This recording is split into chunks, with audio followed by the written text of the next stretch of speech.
Uma boa noite, meus queridos irmãos. Amém. Olá para você que nos acompanha pela internet. Se você quiser saber mais informações a respeito da Igreja do Coração, igrejadocoração.com. Lá nós temos outras informações. Nossos canais de comunicação e redes sociais também são todos @Igreja do Coração. Sinta-se à vontade para se crafuchar e navegar bastante aí. Você é muito bem-vindo no nosso espaço virtual. Meus queridos, o que leva uma pessoa a ser próxima de Deus? Hoje nós vamos refletir um pouco sobre características que podem nos levar para próximo de Deus. Óbvio que todos os cristãos, todos nós sabemos que o principal passo para nós nos conectarmos a Deus é entregar a nossa vida a Jesus.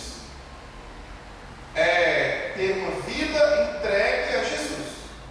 Se com tua boca confessares a Jesus como Senhor, e no teu coração crer que Deus ressuscitou todos nós, será salvo. Porque Deus tanto amou o mundo que deu seu Filho unigênito para que todo aquele que nele não pereça, mas tenha vida eterna. Então, temos um compromisso com Jesus e nos conectamos com Deus.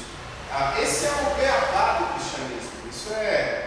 As nossas crianças entendem isso, porque elas estudam isso na escola dominical.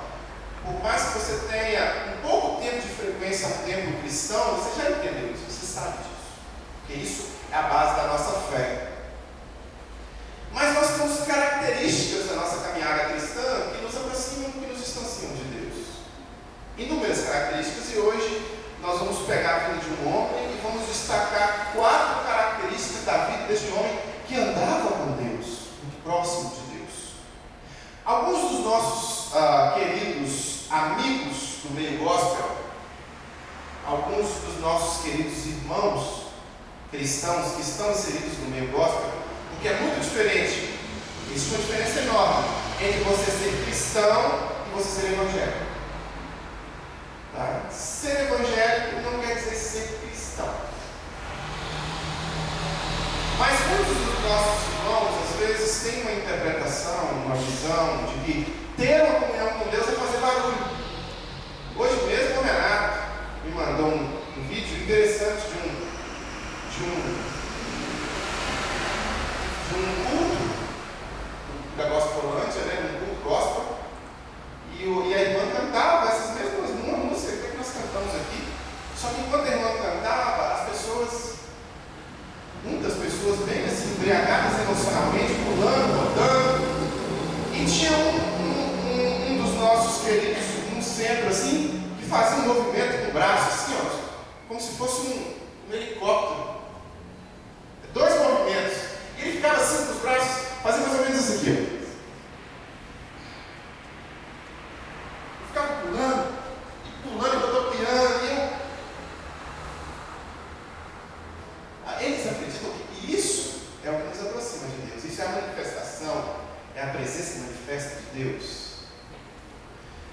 Alguns imaginam que se chicotear, ou alguns imaginam que é uma interpretação pessoal. Eles creem que assim Deus vai estar se agradando.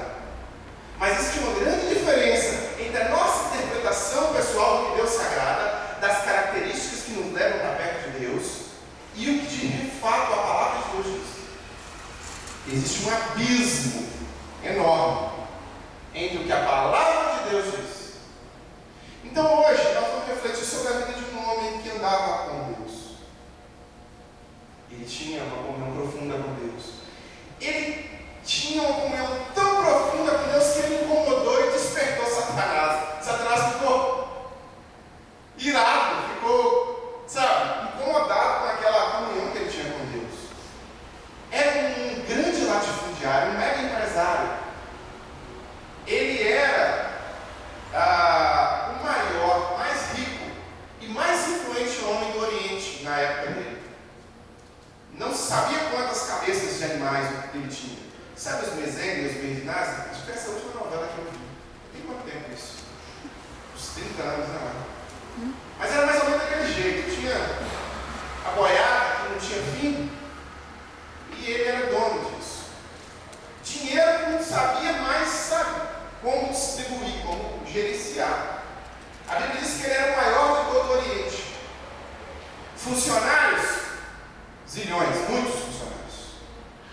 Uma família muito abastada, com filhos que eram abençoados por causa desta condição financeira deste homem. E os filhos nem sempre recebiam a orientação desse homem. Mas ele tinha uma vida, uma conduta e uma proximidade a Deus muito grande. Quando esse homem, na época dele, por exemplo, hoje o que nós fazemos? Nós saímos dos nossos lares, a gente vem até a casa do Senhor. Hoje mesmo a John postou, antes dela sair de casa, né? Quando o pastor pode acompanhar as ovelhas sair de casa. Ela postou no Facebook: alegrei quando me disseram, vamos à casa do Senhor. Saiu de casa, aí fui lá e curti.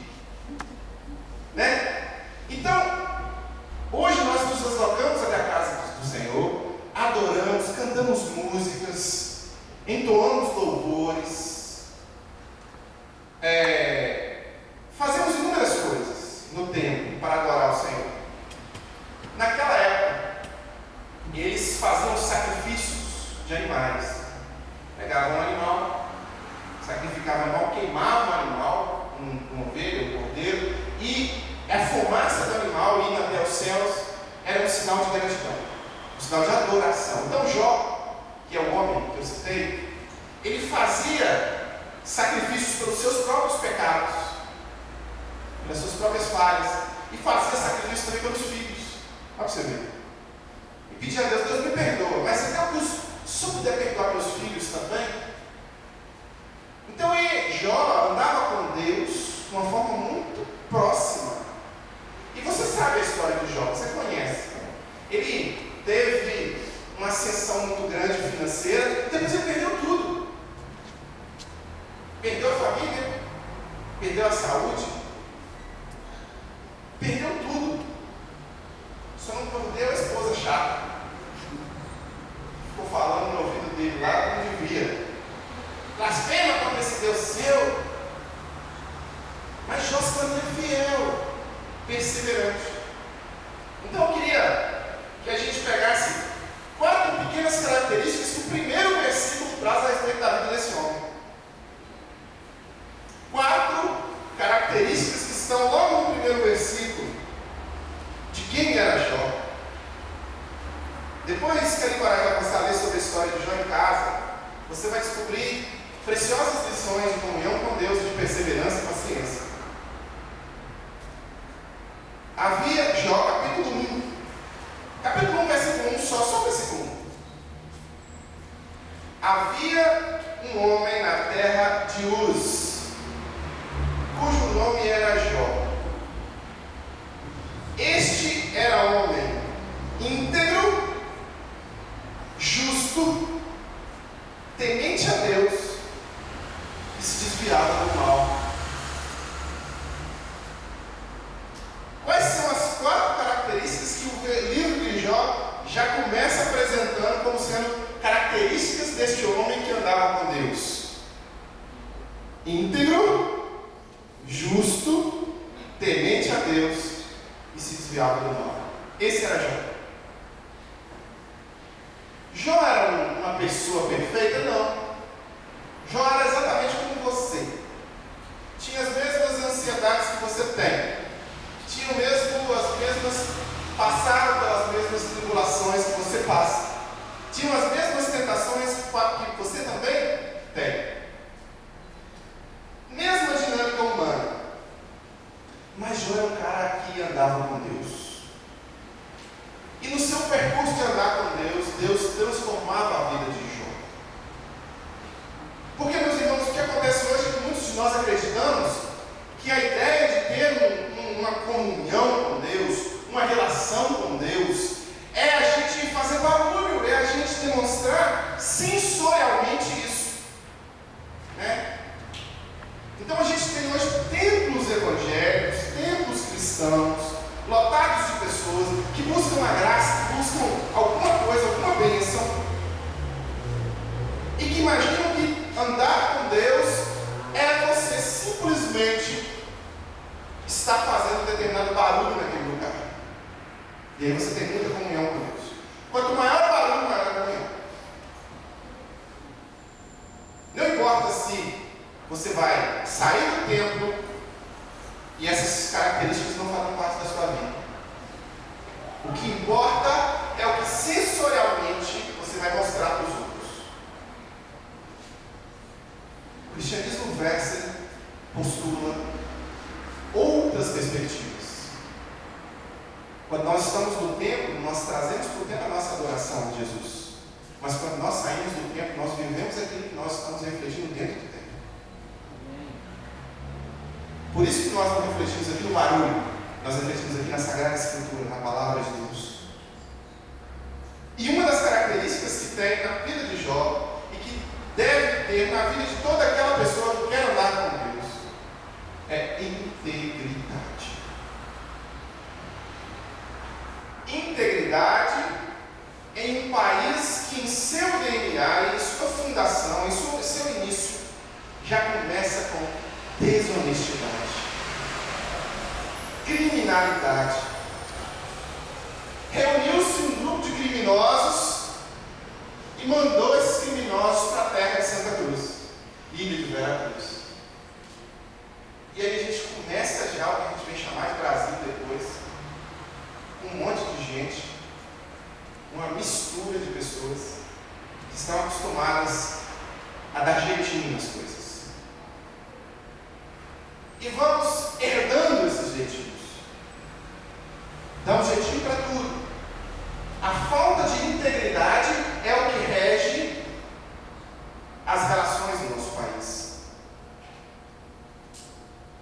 Por exemplo, todos os nossos presidentes, todos os presidentes da nova república, todos, sem nenhuma exceção, estão na Lava Jato.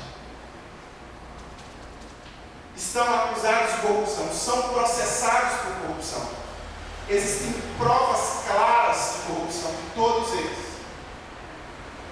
Todo o nosso Congresso Nacional, você pega o Congresso todo, quase que regra, quase todos, vai salvar um ou dois, ou três. Corrupção.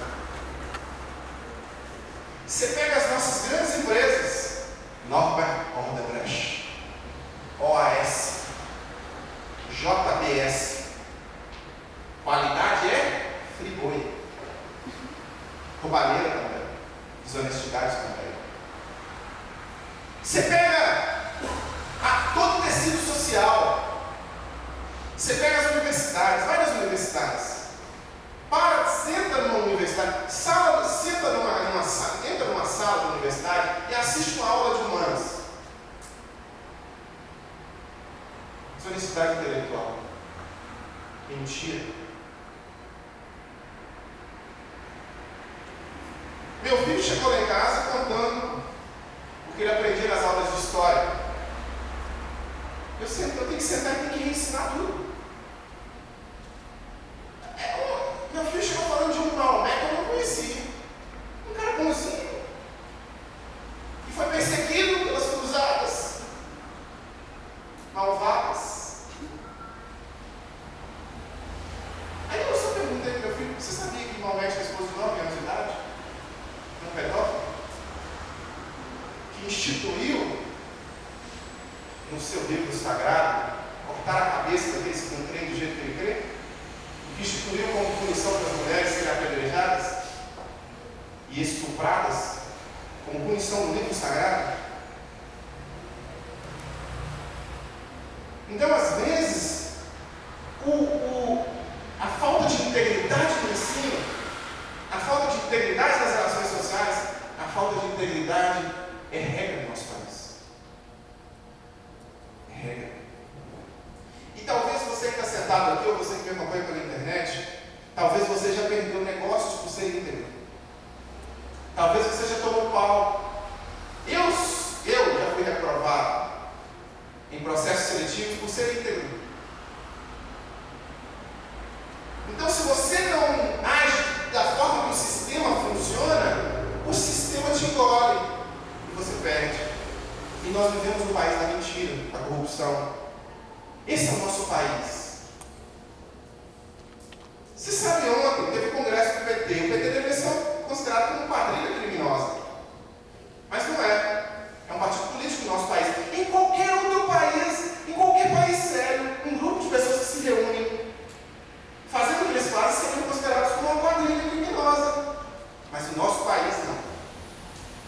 podem ser um partido político. E ontem, eles elegeram a sua presidenta, Gleisi Hoffmann. Analisinha. Só 1 milhão na Lava Jato. O antigo também processado. Todos os tesoureiros presos. Todos os líderes com um processo nas costas de roubo de corrupção. O nosso país funciona assim. E aí eles vão lançar um candidato e o nosso povo vai votar. Entende como é que funciona, meus irmãos? Nós somos movidos pelo erro. Nós, como Cafunga disse, né? Finado Cafunga, o errado é que se torna certo, o certo é que se torna errado no nosso país. E quem levanta dizendo a verdade é apedrejado, quem levanta dizendo a verdade é perseguido. Se você tenta viver nesse país com uma integridade e educação, integridade, e com um comportamento de um país de primeiro mundo, por exemplo, eles vão achar que você é um idiota, um tolo. Porque aqui tudo é a lei de Gerson, tudo leva vantagem. Né? Um país em que você pode chegar numa catraca, por exemplo, de metrô, e ali tem uma catraca que ela fica rodando direto. Você não precisa pagar. E aí todo mundo passa na catraca que tem que pagar, porque paga, todo mundo paga. Aí o brasileiro fica impressionado porque uma catraca ali não pode pagar, a catraca não precisa pagar. Aí o brasileiro pergunta: mas ninguém passa naquela catraca, por quê? Não, porque aquela catraca ali é porque se alguém perdeu dinheiro, perdeu a carteira, talvez a pessoa perdeu dinheiro e tem uma catraca que fica ali para ela passar ali. Aí o brasileiro: mas por que ninguém passa? Porque ninguém perdeu dinheiro. Ué, vamos passar? E a resposta é por isso que o Brasil não vai para frente. Porque vocês funcionam assim, na lógica da falta de integridade. Irmãos, entenda, quando a Bíblia fala: feliz é a nação cujo Deus é o Senhor, a Bíblia está dizendo o seguinte: quando uma nação tem Deus como Senhor, ela busca em que os seus cidadãos sejam íntegros. Integridade é algo que Deus se agrada. E aí, meus irmãos queridos, a falta de integridade é o que Satanás mais quer que nós tenhamos. Aí sabe o que acontece? Aconteceu na história de Jó. Satanás tentou quebrar a integridade de Jó de todo jeito. Com o sistema.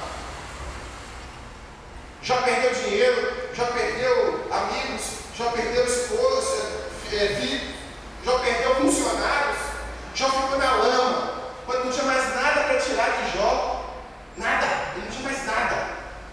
Jó perdeu a saúde. Ele foi coberto de lepra, do pé à cabeça. O hálito dele apodrecia, era podre, nas palavras dele. Ele não se aguentava mais, ele mesmo raspava carro de telha para coçar as feridas, nem saúde ele tinha. Mas ele não se vendeu a Satanás, manteve sua integridade. Íntegro. Integridade é uma das características que Deus quer de nós, meus irmãos. Nós vivemos num país de corruptos.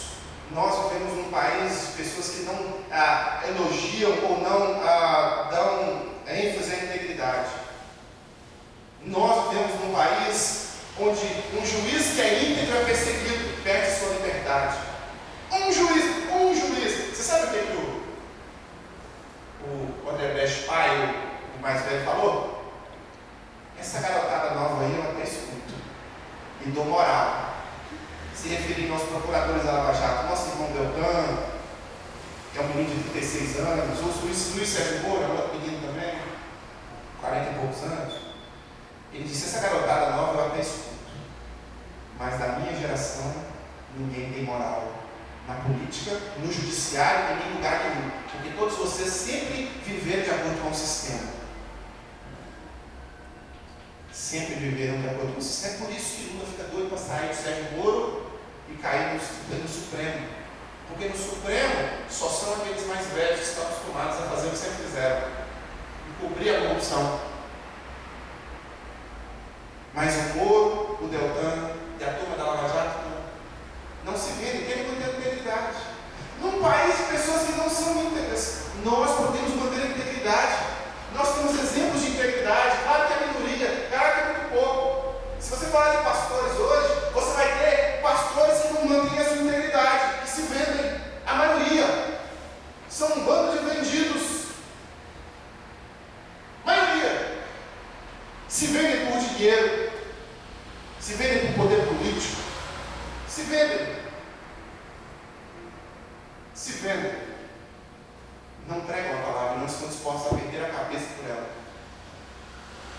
Estão mais preocupados com outras coisas. Então nós vivemos num país onde a integridade não é celebrada. Mas Deus se agrada da integridade. Deus se agrada de outra coisa também, característica de Jó, que é a justiça. Jó é um homem o quê? Justo. Ele fazia justiça. Ele sabia lidar com a justiça.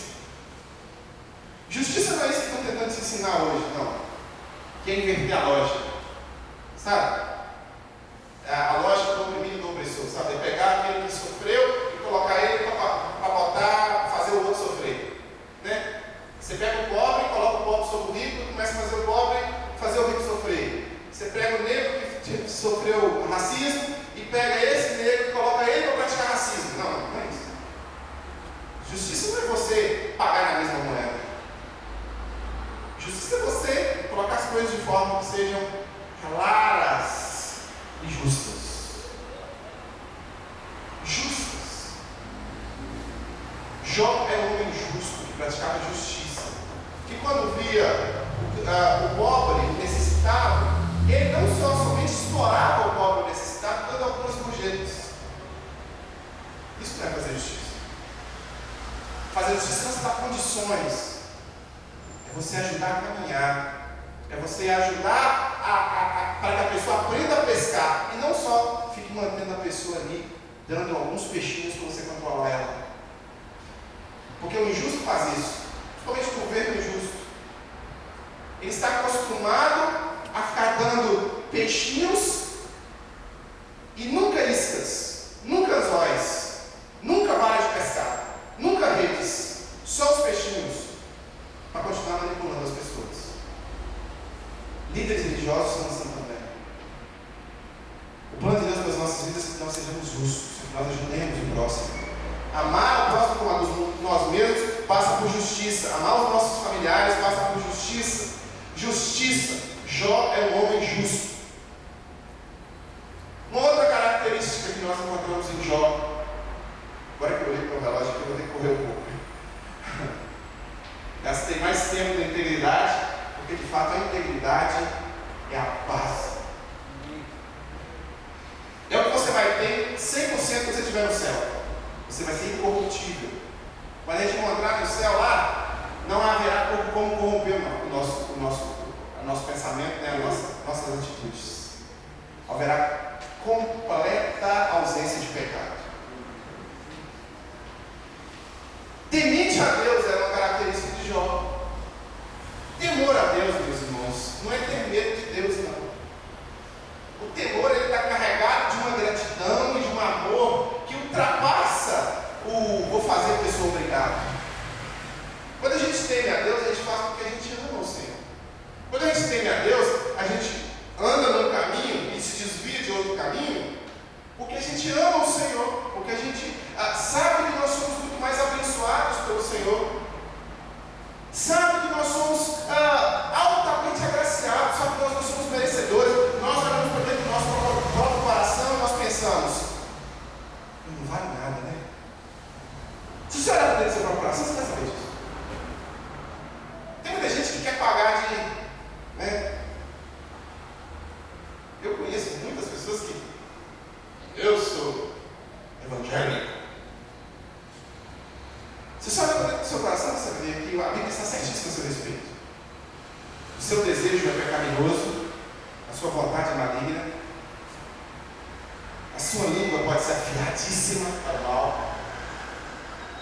seu rancor pode ser fortíssimo. O seu ódio pode ser muito maior que o seu amor. As suas perspectivas, as suas pulsões, as suas vontades de fazer o que é errado pode ser muito maior do que a vontade de fazer o que é certo. Como diz o apóstolo Paulo, para fazer o que é certo eu não consigo, mas para fazer o que é errado eu estou fazendo toda hora. Se você for sincero consigo mesmo, e você colocar o padrão que Jesus colocou de santidade, você vai ver que a morte dele na cruz teve um sentido muito forte, muito pessoal para você. Porque essa cruz era para você, não para ele. Era para pagar os seus pecados. Porque ele não os teve. E aí quando nós olhamos para a cruz e entendemos que Jesus morreu por causa dos nossos pecados, nós temos uma gratidão que ultrapassa só o fazer o que foi mandado. Ah, não, eu vou na igreja porque eu sou mandado, eu disse porque eu sou mandado. Não. Eu tenho temor a Deus. Então quando Jó ia para o altar e fazia as suas ofertas lá, e fazia o seu sacrifício com os animais que ele sacrificava, ele fazia além do necessário. Isso é temor a Deus. Jó poderia sacrificar só por ele. Jó podia pedir perdão só pela sua própria vida. Jó pedia perdão pela vida dos seus filhos. Amava, orava, buscava a Deus, fazia além do que precisava. Temer a Deus, meus irmãos, é prático para um cristão. O cristão deve temer a Deus. Ele deve ter uma comunhão com Deus tão forte que ele vai além do que somente aquela primeira milha, ele caminha a segunda.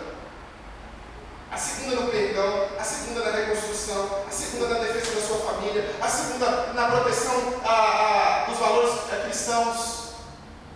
A segunda, em tudo ele vai além. Um pai tem que ser pai, uma mãe tem que ser mãe, um filho tem que ser filho, de acordo com o que a Escritura Sagrada diz, e ele faz aquilo. Só que Satanás quer bagunçar a coisa. Satanás quer destruir, quer fazer de nós presas fáceis dele, como tentou fazer de Jó, e quer fazer com que a gente não tema a Deus. Então você começa já a aprender na escola. Distorções sobre a preciosa e sagrada palavra de Deus, sobre o caráter de Deus, sobre a conduta de Deus. Aí vem uma sociedade completamente perdida, e eu olho para a sociedade e falo, gente, como é que a sociedade conseguiu ficar tão ruim? Como é que nós conseguimos ser tão porcos, tão imundos, tão sem noção? Como é que o nosso Brasil fica tão sem noção? Nós não tememos a Deus.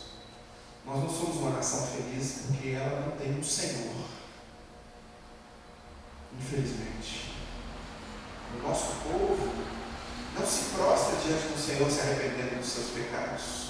O nosso povo, ele não se prostra diante do Senhor dizendo, nós herdamos Deus. O padrão não é esse. O padrão é quem leva vantagem. É louvado quem leva vantagem. É enaltecido quem leva vantagem. Estava ouvindo na Band News FM esses dias um caso de um médico que dedicou a sua vida a ajudar pessoas na África, se não me engano. Agora não me lembro do país. Mas ele não foi financeiramente bem sucedido com seus colegas de turma. A família dele considerava ele um fracassado. Mesmo depois de ele ter passado, 20, 30 anos salvando vidas na África. Qual é o nosso valor como nação? Ele seria um homem de sucesso se ele tivesse organizado parado em casa. Mas ele é um fracassado. Só salvou vidas. Só isso. Ajudou as pessoas. O que isso vale, cara? Quem você acha que aos olhos de Deus é um cara de sucesso? E quem você acha que aos olhos de Deus é um cara fracassado? Se a gente colocar esse médico ao lado de um colega de trabalho, muito bem sucedido, muito rico, que pensa só em si, em acumular dinheiro, acumular riqueza, diante do trono do Senhor, diante do grande trono branco, né, Rio? Quinta-feira, nós estamos falando sobre isso. Diante do trono lá, na hora H, quem foi de sucesso? Quem vai ouvir? Servo bom e fiel, entra no gozo do seu Senhor. E quem vai ouvir?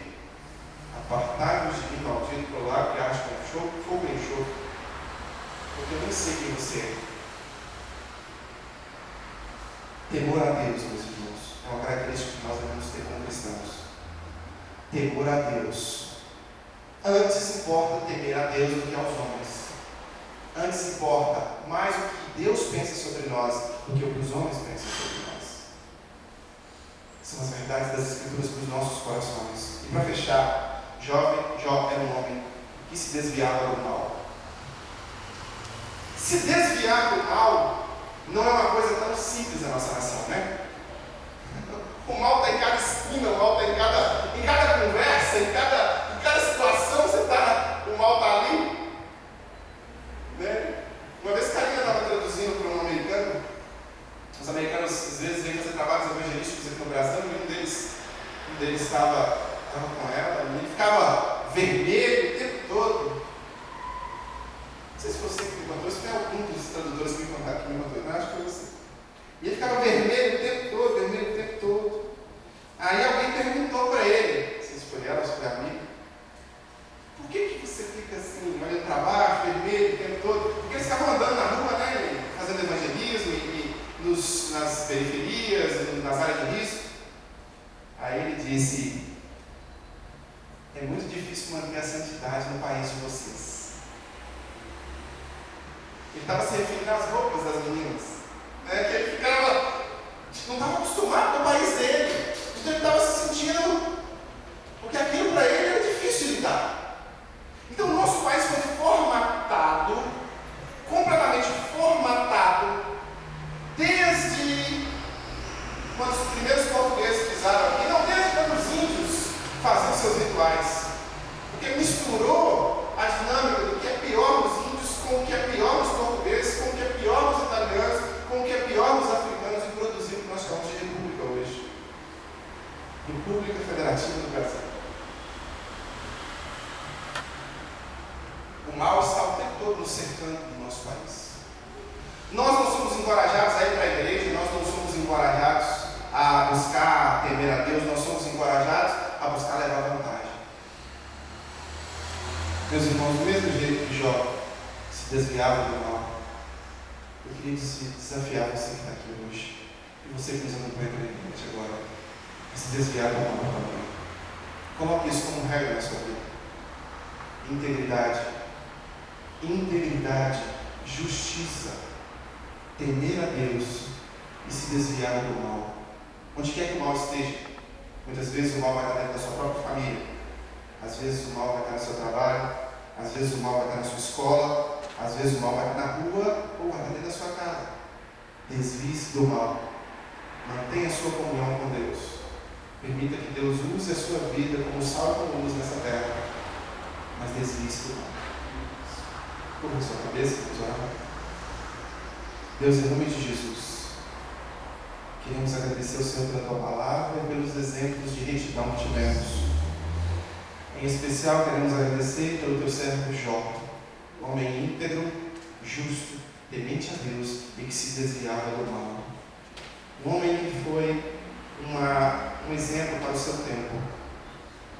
Um exemplo de prosperidade financeira e material, honrando o Teu santo nome, e um exemplo de pobreza e de dificuldade material e também honrando o Teu santo nome. Um exemplo de saúde e que honrava o Teu santo nome. Um exemplo de doença, mas que também honrava o Teu santo nome. Um exemplo de alegria, que honrava o Teu santo nome. Mas um exemplo também de tristeza, que no meio da tristeza o Teu santo nome era honrado. Então, meu Deus, que o Teu Santo Espírito nos convença. Eu venho aqui à frente só expor a Tua palavra, o que o Senhor quer. E eu sei que o principal é que o Teu Espírito nos convence a todos de que a Tua palavra é poderosa para nos transformar e que isso ocorra nos nossos corações. Que possamos ser íntegros, justos, tementes ao Senhor e que possamos nos desviar do mal. Que esse seja o nosso compromisso nessa noite, meu Deus. Que esse seja o nosso compromisso nesse momento que vemos esta reflexão e que sentimos o poder do Teu Santo Espírito convencendo o nosso coração a mudar, a nos aperfeiçoar, a crescer, a melhorar, a ser mais comprometidos com o Senhor. Que isso aconteça conosco. Que neste momento agora, esse meu irmão, essa minha irmã, esteja fazendo esse compromisso com o Senhor, de possuir essas características na sua própria vida, de ter essas características na prática, lá fora, dia a dia. Integridade, justiça, temor ao Senhor, desviar-se do mal. Que o teu Santo Espírito a proteja, a console, a conforte em momentos que ela não estiver conseguindo, mas que a levante e a firme, firmando ela, para que a integridade não seja quebrada, para que a justiça não seja afetada pela injustiça, para que a falta de temor não cresça no coração, para que o mal, Deus, não seja regra na vida dessa pessoa. Em nome de Jesus, Deus, oramos e nos comprometemos com o Senhor nesse momento. Amém. Meus irmãos,